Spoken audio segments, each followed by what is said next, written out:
welcome one and all. From the saints in the morning to the sinners in the evening, you found your way to Gutterforge FM on 66.6. We are the hum of the underhive. I am preacher, but I don't sell sermons. I sell stories, I sell secrets, and I read the sermons that you write. And along the way, I'll mark those that like you, and I will count the helmets that do not. Stay tuned for another fantastic episode with yours truly.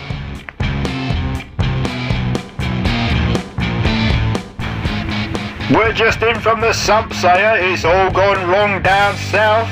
It's brewing between the Pale Horse Posse and, well, Snow White and her little dwarfy friends.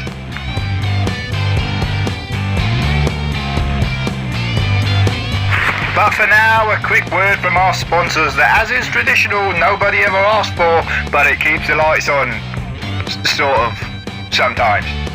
Anyway, Crow's Nest Ammunition. If it clicks, we fix. Use code Gutterforge and they will give you a fistful of stub rounds that promise they try.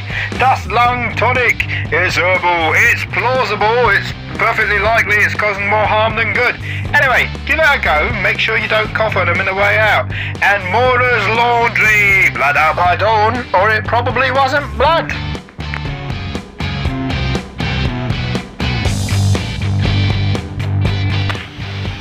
Good news, hi scum! Verdict Kedron is back in business, and I don't mean the business of caving your skulls in. I mean the one that he's best known for. He has returned and relieved Dr. and Mrs. Drybrush from their duties at Verdict's Inn. Go back now that your debts have been paid, and if you still haven't paid them, well, I probably won't be talking to you because you're dead. Moving on. Well, you're not going to believe this one, because I don't either. Turns out, one of the Pale Horse Posse boys, right, get this, one punch, vehicle, he went bye-bye, little drown, he goes, oh, my hand, and we all moved on. What have you been feeding him? What is he on? Is he Park Goliath? Has he been sniffing the friends on? Someone tell me below. I must know. Shout out for the Dome Runners, make sure you mark it on your maps. It's all going wrong down in this sump. Maybe the lights is out, maybe the monsters is out. Either way, I am not coming out.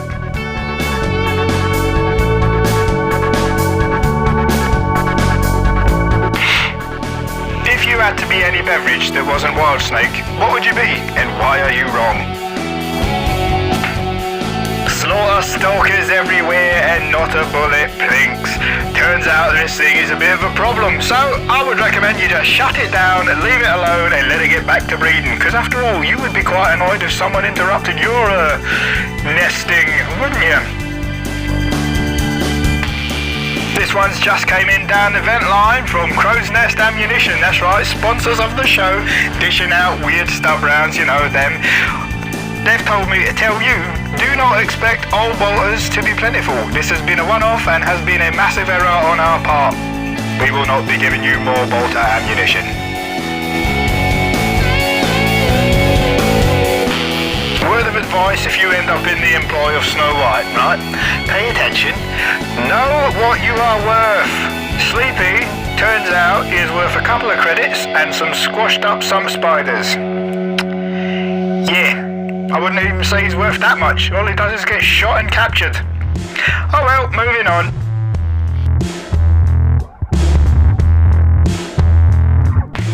Well.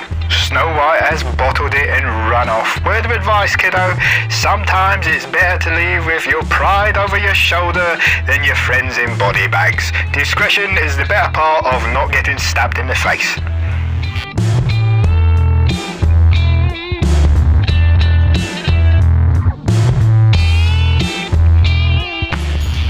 Right, this one in just before I go up from the sump. Sayers, brace yourself. Shutdown is in effect. That's right, shutdown is in effect. Best of luck if you're trapped down there. Turns out it's all going a bit sideways. You never know, you might be somewhere where it's not as bad. But, you know, you also might be somewhere that even the sump doesn't want to be. Anyway, you've been listening to Gutterforge FM on 66.6. And if you ever find this again, you'd better make sure you tell me, because I'm starting to think I just talked to myself. That would be weird, wouldn't it? Bye-bye. Hello there, Hive Scum. It is I, Dr.Drybrush, and welcome to this week's optional scenario complication for the Sump-tember 2025 community event, hosted between myself and my good friend Commander Cheapskate.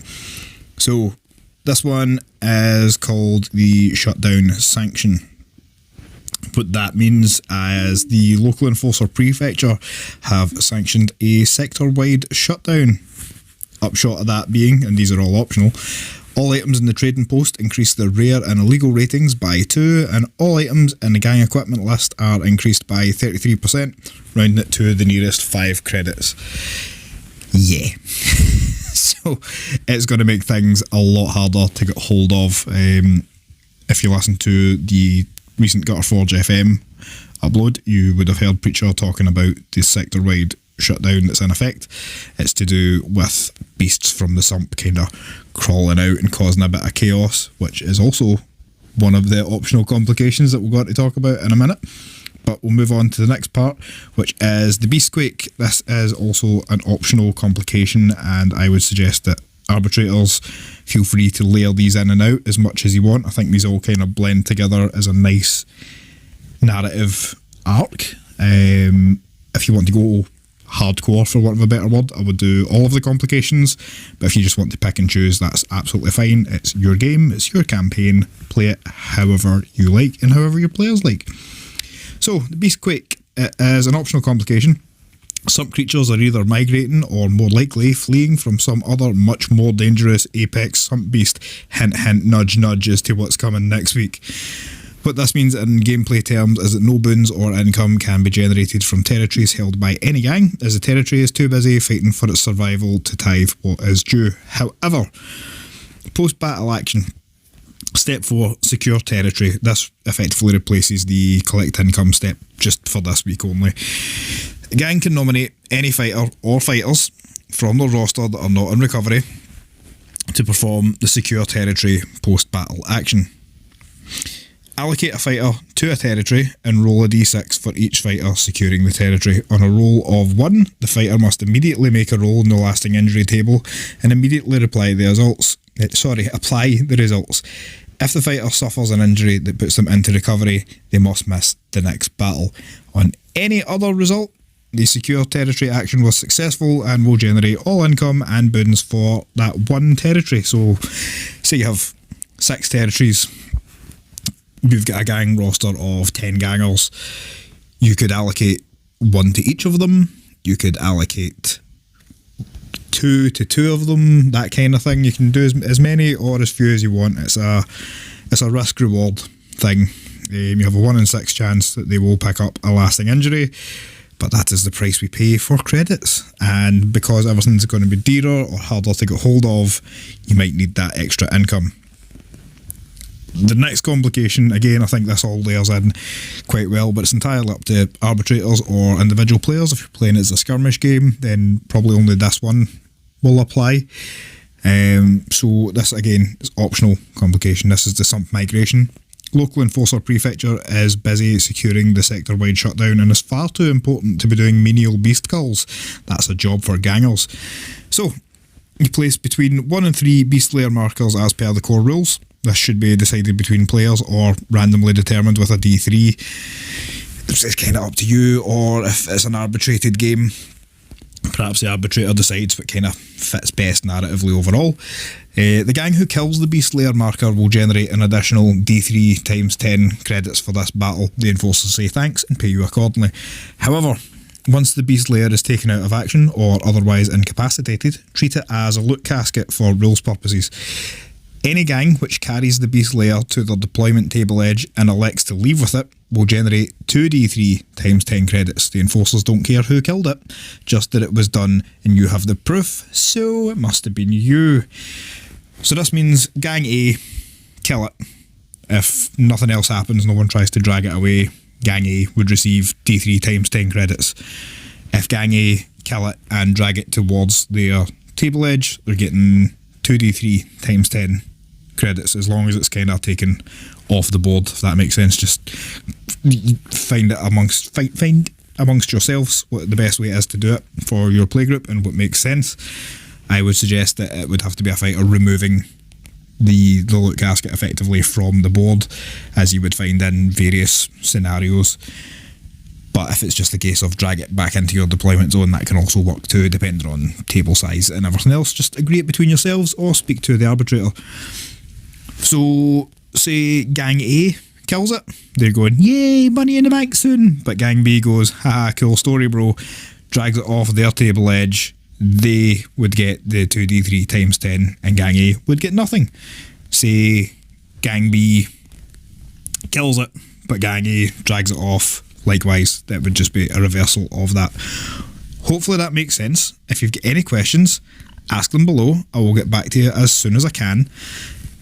If you are watching this during Sump-tember/October 2025, this will all be live, so I will very much be paying attention to it. And if you're watching it slightly later on and you would like advice on how to kind of put this into your campaigns, post below. Make sure you tag me in it or tag Commander Cheapskate in it, who is hosting all the battle reports for this. Anyway, until the next one, I hope you've enjoyed it and I will see you then.